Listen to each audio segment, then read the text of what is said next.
I didn't imagine it. I'm not insane. My vision may have been distorted as a result of my excessive alcohol consumption, but I know what I saw. I know that it was real. I've been sat in a bath full of cold water for the past hour to try and shake the feeling of being covered in blood. Her blood. 5 hours earlier. It must have been about 11 p.m. when I stumbled through my front door. Perhaps stumbled is an understatement. I quite literally collapsed from how mentally exhausted I was, and all I wanted to do was sleep. It had been exactly 6 months since Hannah went missing, and despite my efforts of distracting myself, I knew that it would take more than several vodka shots and the burning sensation that they left in my throat to stop me from thinking about her. Hannah is my younger sister. She's an introverted yet somewhat jittery 16-year-old that always looks unsettled, which is why I don't believe that she ran away. No, she was kidnapped. The last person that saw Hannah on the night of her disappearance was her friend. As she was leaving the party that she was at, until I walked into my kitchen and saw her sitting on the floor tonight. I called her. I spluttered as I rubbed my eyes trying to adjust my sight to the dark room. No response. She was sat on the floor with her back against the fridge, hugging her knees into her chest. Without hesitation, I slammed my fist against the light switch to illuminate the room. But before I could run towards her, there were 3 loud bangs against the window. I looked up to see my sister Hannah on the other side of the glass. Although her voice was muffled, the terror-stricken expression on her face, which was covered in smudged makeup, made it clear what she was saying. In between sobs, she was telling me to get out. I switched my attention to the girl sat on my floor, who was now staring at me. I swiftly turned around and grabbed the door handle, but the door wouldn't open. The handle wouldn't even turn. Whilst I was frantically trying to move the handle, I locked eyes with the girl in my kitchen, who was now slowly standing up. She wore the same baggy, faded pink sweater that Hannah always wore. However, it was ripped and soaked with blood, which caused the material to cling to her petite frame. I glanced over to the window, but Hannah was no longer there. Had she gone to get help?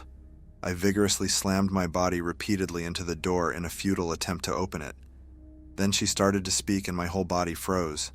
She whispered emotionlessly, "I found you," not moving her empty eyes from mine. I growled, "Where is my sister?" This can't be her, I thought to myself. The way that she was menacingly glaring at me. Hannah would never look at me that way. The girl standing in front of me looked inhuman and drained of life. Even though she looked identical to Hannah, it couldn't be her. Without a doubt, it was my sister outside through the window, and I needed to get to her. I wasn't going to lose her again. Suddenly, the girl threw herself into me and wrapped her arms around my waist. I yelled as I thrusted my body forwards, but she just squeezed me harder. Mindlessly, I kneed her in the stomach, reached for the kettle and swung it around her head. As she fell to the ground, the door burst open from behind me. It was Hannah.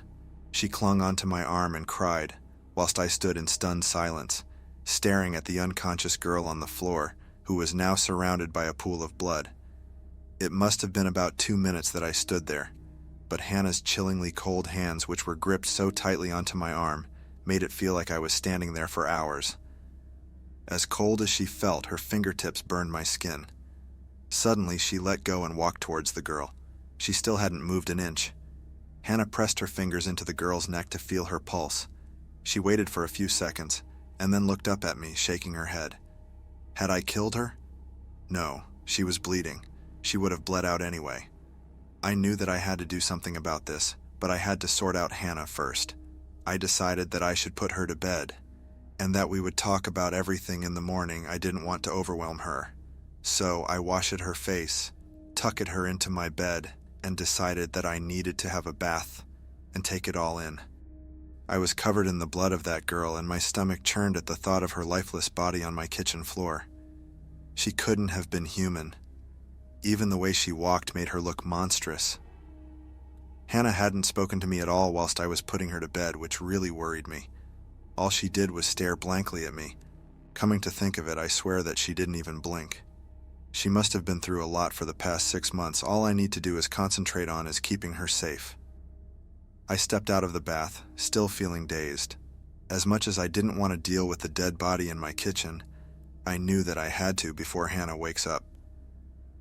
I slowly crept downstairs as the floorboards creaked beneath my feet. I stood outside the kitchen door. Why was I afraid to go in?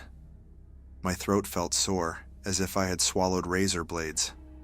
I gulped and pushed open the door. Gone. Everything was gone, and my kitchen had returned to its immaculate state. The body, the blood, it was gone. I stepped backwards and screamed as I nearly tripped over. Hannah. I sprinted up the staircase to my bedroom where Hannah was sleeping. I pushed open my bedroom floor and collapsed to my knees. My head started spinning and all I could see nothing but an ocean of crimson. Blood stained my carpet and had been sprayed up the walls. The dead girl from downstairs had been cut up. Parts of her body were spread all around the room, including the head which had been decapitated. Above her sat a girl with long black hair, blacked-out eyes, and ghostly pale skin.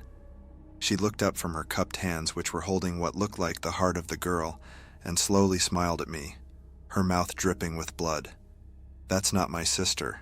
My sister is the girl that's currently scattered around my bedroom. It was her all along. Whilst hyperventilating and paralyzed with fear, I managed to make out the words written in blood on my wall. You chose the wrong one. Before I could catch my breath, the creature sank her teeth into the heart of my sister and croaked, I found you.